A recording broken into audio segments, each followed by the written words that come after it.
If what you go through in this life did not make you, it will then break you.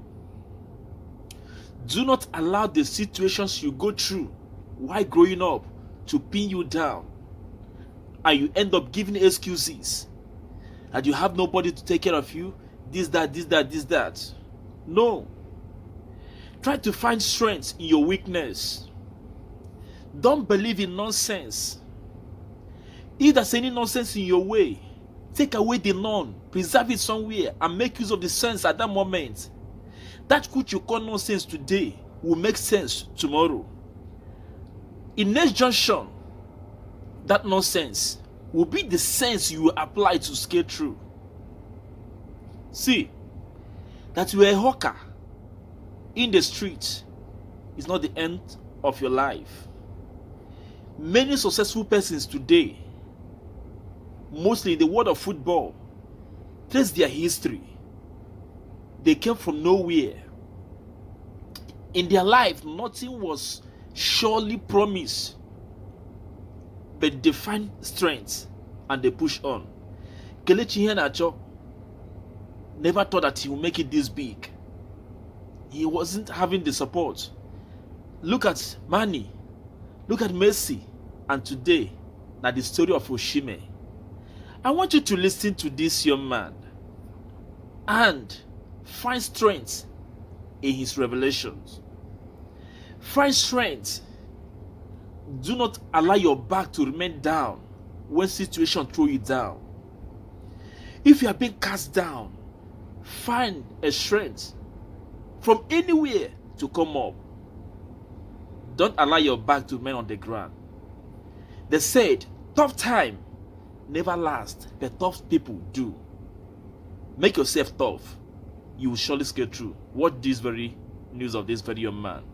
And please, share and leave your comments. Support your brother and grow this page. Don't be stingy. Are you stingy? So this level of stinginess, you say, you don't even comment, like, share. Hey! Biko, please help me.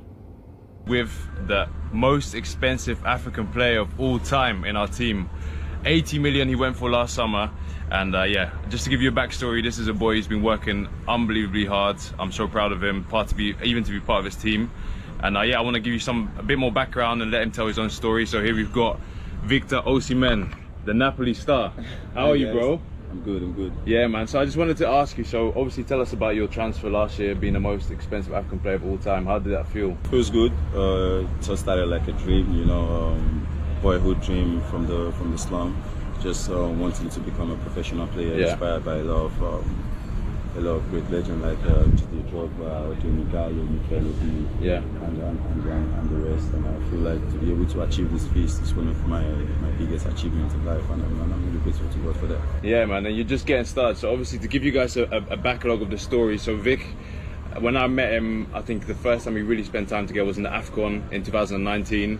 We had Odion Ighalo in front of him, and he was one player who was always like 100% in training. Me and Vic were fighting because, yeah, he wanted to play.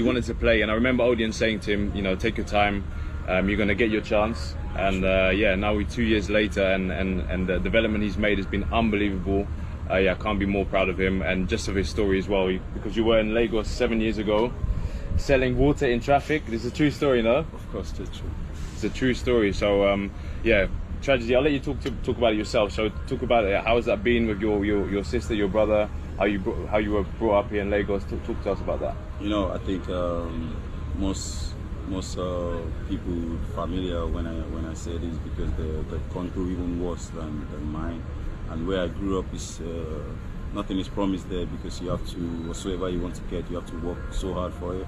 I remember while I was growing up, I was was cleaning the gutter for 20 naira, you know, from my landlord, may he rest in perfect peace. I do some linen job for my neighbors close to my house to fetch water for them for 18 naira, I think. And I find pleasure in doing these things because I believe that when I work so hard to get this money is so important for me, and I have some kind of I'm cautious how I spend this money, and I help my family also with it. Yeah. And while growing up, my brother was selling newspaper. My sister's oranges, and me, I'll be on the traffic border, and I have to chase the cars to give Wow. them water, to get the money, to give them back the change, and everything like that. And I feel like these struggles have really helped me in life, and I'm grateful for where I am today, because what I've been through has really shaped me into the man I am today, and I'm really grateful to God for that.